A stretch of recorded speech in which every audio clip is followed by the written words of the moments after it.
आप सभी का पारिक इंस्टीट्यूट पर स्वागत है।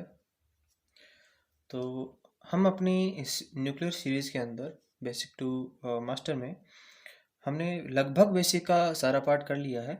आज हम जो बेसिक कोर्स है न्यूक्लियर का उसका हम लास्ट टॉपिक कर रहे हैं, न्यूक्लियर फ्यूजन।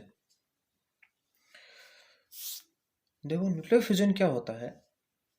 न्यूक्लियर फ्यूजन में या फिर ये एक इस प्रकार की रिएक्शन है जिसमें हमारे जो जो छोटे छोटे हमारे पास जो न्यूक्लियाई हैं वो आपस में फ्यूज होकर दोनों आपस में फ्यूज होकर हेवी न्यूक्लियाई का निर्माण करते हैं।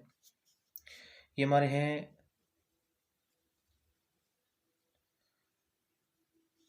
लाइट न्यूक्लियाई और ये हमारे हेवी न्यूक्लियाई में कन्वर्ट हो जाते हैं।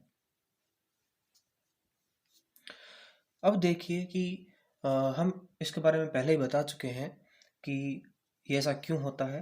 क्योंकि जो लाइट न्यूक्लियाई होते हैं उनकी पर न्यूक्लियन बाइंडिंग एनर्जी कम होती है, तो ये जुड़ के जो हाई एनर्जी है पर न्यूक्लियन बाइंडिंग एनर्जी उसमें कन्वर्ट हो जाते हैं। लेकिन अगर हम देखें कि अगर हम दो छोटे छोटे पार्टिकल को अगर मिलाने की कोशिश करें तो ये इस प्रकार से तो मिलेंगे नहीं। तो न्यूक्लियर जो फ्यूजन जो है वो एक बहुत ही जटिल प्रक्रिया है। क्यों जटिल प्रक्रिया है? क्योंकि इसके लिए हमें जो टेम्परेचर है वो चाहिए हमें 10⁶ टू 10⁸ केल्विन। इतना अधिक तापमान के साथ में हमें इसका प्रेशर भी हाई चाहिए। हमें इस प्रकार की अभिक्रिया को करने के लिए हमें कम से कम 10⁶ एटमॉस्फेयर प्रेशर हमें चाहिए। यहाँ पर एटीएम का मतलब होता है एटमॉस्फेरिक प्रेशर। जैसा कि हमें पता है कि न्यूक्लियर जो फ्यूजन की प्रक्रिया है उसमें हमें सिर्फ एक न्यूट्रॉन की बौछार करवानी होती है, लेकिन फ्यूजन की प्रक्रिया में हमें हाई टेम्परेचर के साथ में हाई हमें प्रेशर की भी आवश्यकता है। हाई टेम्परेचर और हाई प्रेशर की हमें क्यों आवश्यकता है, इसके लिए हम पहले देख लेते हैं कि जब भी दो न्यूक्लियाई इन दोनों को पास में लेके आते हैं, देखो इस पर भी पॉजिटिव चार्ज है और इस पर भी पॉजिटिव चार्ज है, तो यहाँ पर कूलाम्ब रिपल्सन फोर्स लगता है। Coulomb repulsion force coulomb repulsion force की वजह से ये दोनों आपस में जुड़ नहीं पाते हैं। तो जब इनका टेम्परेचर हम इतना कर देंगे कि इनकी काइनेटिक एनर्जी जो है, इनकी जो काइनेटिक एनर्जी है वो बढ़ जाएगी, और ये काइनेटिक एनर्जी बढ़ने की वजह से ये कूलाम्ब रिपल्सन फोर्स को कम कर देंगे, या फिर उनसे उनका उसका जो प्रभाव है इन परमाणुओं पर या फिर इनके नाभिकों पर बहुत कम हो जाएगा और ये एक दूसरे में फ्यूज हो जाएंगे। न्यूक्लियर जो फ्यूजन है इसकी जो खोज है वो बोथे नामक एक साइंटिस्ट थे, उन्होंने की थी। हम जो न्यूक्लियर फ्यूजन है उसका सबसे जो बेस्ट एग्जाम्पल है उसको मानते हैं हमारा सूरज, हमारा सन। एक सन भी क्या है, एक स्टार है। ऐसे कह सकते हैं जितने भी स्टार्स हैं उनमें न्यूक्लियर फ्यूजन की प्रक्रिया होती है। ये जो फ्यूजन है वो दो प्रकार का होता है, इनके दो साइकिल होते हैं। एक होता है प्रोटॉन प्रोटॉन साइकिल, एक होता है carbon nitrogen cycle. Proton proton cycle और कार्बन नाइट्रोजन साइकिल हमारे जो बेसिक कोर्स है उसमें सिर्फ प्रोटॉन प्रोटॉन कोर्स है, कार्बन नाइट्रोजन सर्कल है उसको हम मास्टर में करेंगे। प्रोटॉन प्रोटॉन साइकिल में क्या होता है कि ये इसमें क्या होता है, दो प्रोटॉन जो है वो आपस में मिलके अभिक्रिया करते हैं और ऊर्जा उत्सर्जित करते हैं, ऊर्जा रिलीज करते हैं। और हमारा जो सन है उसमें भी प्रोटॉन प्रोटॉन सर्कल के तहत ही हमें ऊर्जा प्राप्त होती है। हमारा जो सूरज है उसके ऊपर लगभग 10⁷ 10⁸ के 6 या 7 8 के आसपास हमारा उसमें टेम्परेचर रहता है, और उसके ऊपर जो प्रेशर है वो भी 10⁶ के आसपास है। तो नाभिकीय फ्यूजन के लिए या फिर न्यूक्लियर फ्यूजन के लिए वहाँ पर एक बहुत ही बेस्ट कंडीशन है, सुटेबल कंडीशन वहाँ पर बन जाती है ताकि वहाँ पर न्यूक्लियर फ्यूजन हो सके। और इतना टेम्परेचर देने के बाद में जो अभिक्रिया होती है, जो फ्यूजन होता है, उसको हम बोलते हैं thermo nuclear fusion. Thermo nuclear fusion. इतना समझ में आया? अब देखो कि हमारा जो पीपी सर्कल है या फिर प्रोटॉन प्रोटॉन सर्कल है वो क्या होता है। देखो प्रोटॉन प्रोटॉन सर्कल, इसमें क्या होगा, एक हमारा हाइड्रोजन, देखो वन यहाँ लिखूँ चाहे यहाँ लिखूँ दोनों एक ही बात है। तो चलो हम इसको क्या करते हैं, इसको हम ज़्यादा कंफ्यूज नहीं करके यहाँ पे लिख देता हूँ। तो 1H1 ये हमारा क्या है, हाइड्रोजन का नाभिक है। एक हाइड्रोजन का नाभिक दूसरे हाइड्रोजन के नाभिक के साथ जुड़ता है और हमें यहाँ से उत्पाद मिलता है। देखो हम ये बहुत बार सुनते आए हैं कि हमारा जो सूरज है उसमें हाइड्रोजन और हाइड्रोजन मिलके हीलियम बनते हैं, लेकिन ये कैसे बनते हैं यह मैं आज आपको बताने वाला हूँ।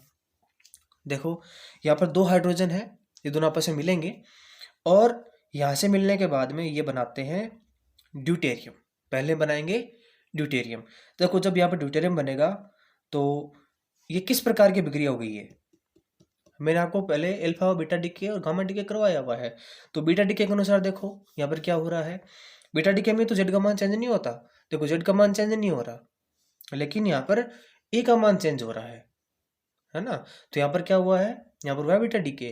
और बीटा डीके में क्या होगा, बीटा किस प्रकार का डीके है, यहाँ पर एक प्रोटॉन कम हुआ है और न्यूट्रॉन में चला गया है, तो यहाँ पर बीटा प्लस डीके है। तो बीटा प्लस डीके में पता है कि पॉजिट्रॉन निकलता है, और जब पॉजिट्रॉन निकलता है उसके साथ में न्यूट्रॉन भी निकलता है और साथ में कुछ ऊर्जा भी निकलती है। ठीक है।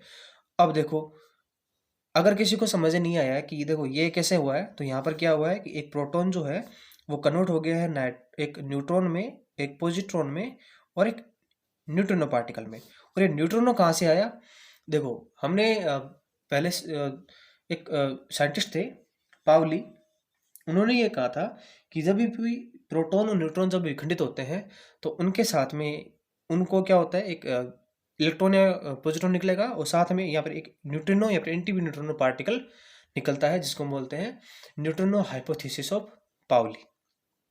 ठीक है, इसको हम आगे पढ़ेंगे, अभी हमारे कोई काम की नहीं है। फिर क्या होगा, अगर हमारे जो ड्यूट्रॉन बना है उसमें हम एक हाइड्रोजन और जोड़ दें, तो अब देखो ये क्या बनेगा, ये बनेगा 2H और 3। देखो यहाँ पर तो 2 हो गया, ये वाला 3 हो गया, तो यहाँ पर कोई भी प्रोटॉन न्यूट्रॉन में चेंज नहीं हुआ है, तो साथ में कुछ ऊर्जा निकल जाएगी। और फिर से मैं ये वाला जो हमारा बना है उसमें, सॉरी ये क्या बन गया, हीलियम।